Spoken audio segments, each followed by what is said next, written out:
Bonjour, je m'appelle Clara Boily-Leblanc.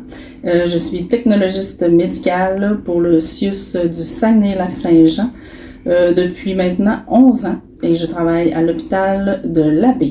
En tant que technologiste, on effectue à partir de spécimens des analyses sur des prélèvements comme le sang, les urines, les selles, les liquides biologiques, des tissus humains. Ça peut aussi être des prélèvements de blessures comme des plaies.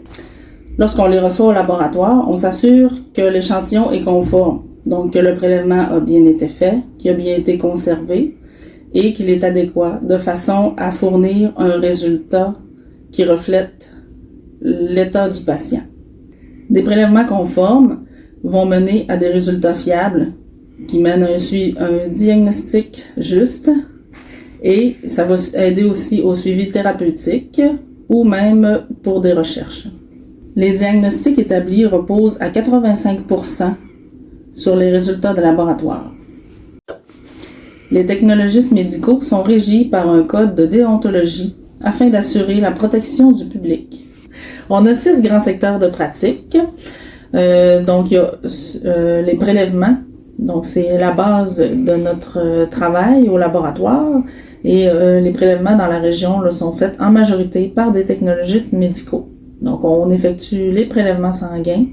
On peut aussi effectuer des prélèvements de cytologie.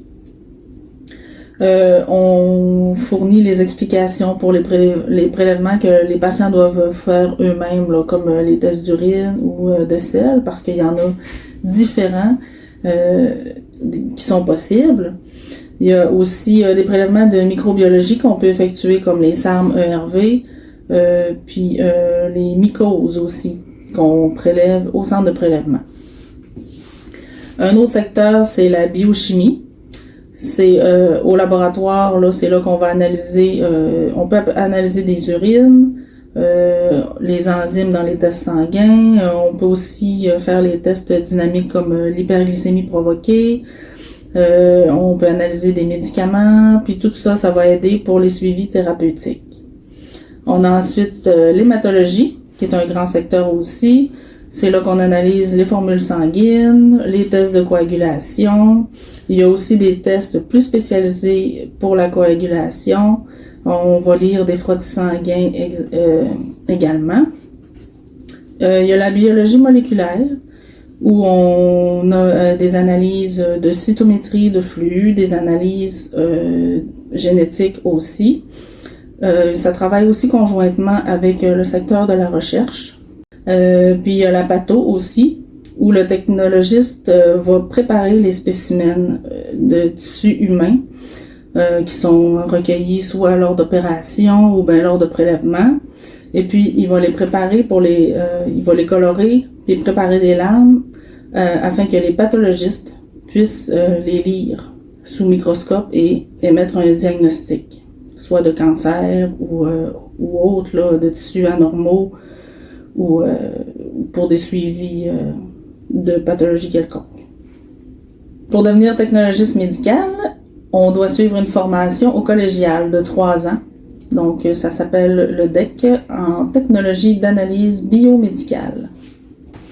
Le cursus scolaire comporte des cours théoriques accompagnés de leur laboratoire. On a aussi des stages qui sont effectués à la dernière session de la 3e année. Les bonnes qualités de technologiste médical sont d'aimer travailler en équipe, parce qu'on a souvent à côtoyer des collègues et même d'autres professionnels de la santé. Savoir observer et analyser des situations. Avoir une bonne dextérité manuelle, parce qu'on travaille souvent avec des échantillons fragiles ou délicats. Avoir un bon jugement. Avoir la capacité de travailler sous pression, parce que ça va arriver qu'on va avoir à gérer des priorités.